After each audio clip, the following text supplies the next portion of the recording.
ننګرهار کې د ختيځ زون په کچه د پوليو واکسين څلور ورځينی کمپاين پیل شو. د ننګرهار عام روغتیا رئیس وایي د کمپاین بعد د ننګرهار، کونړ، لغمان او نورستان ولایتونو کې تر سره شي ترڅو د پوليو نه علاج ناروغي صفر شي.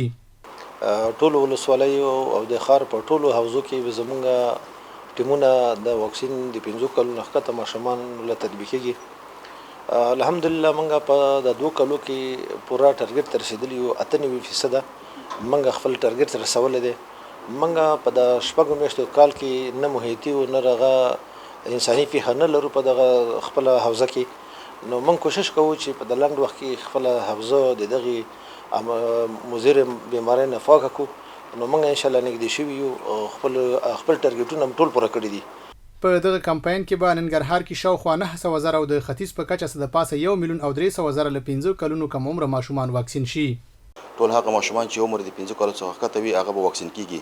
په دغه کې زموږ د 15 کالو څخه ښکته ماشومان په ننګرهار کې 9 لکه او 14,000 او د حوزې په سطح باندې چې دغه کمپاین په څلور ولایتونو کې وي 13 لکه او 14,000 د 15 کالو څخه کم عمر ماشومان په دې کې واکسین کیږي. چې په دغه کې به تقریبا 6,000 او 100 رضاکاران وي، 558 به سوپروایزران وي او 115 کوارډیناټوران به په دې کې موږ سره برخه واخلي او همدارنګه په دې کې به 1300 سوشل موبایلایزران یا پوهاوي په خاطر باندې خويندې کار وکړي. بلخوا د جلال آباد ښار یو اوسیدونکی دغه کمپاین هرکلی کوي. وایي د ماشومانو روغتیا ساتنه د ټولنې ګډ مسؤلیت دی. دی له کورنۍ غواړي د ډاکټرانو سپارښتنو ته باید پام وکړي او خپل ماشومانو ته واکسین ورکړي.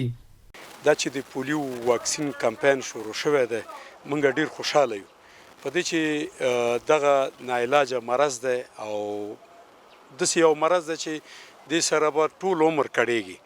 نو زما په ولسونو دا غږ دی چې خپل بچي وخت سره د پولیو واکسین قطرې ورته واچي او دغه مرض نه ځان وساتي.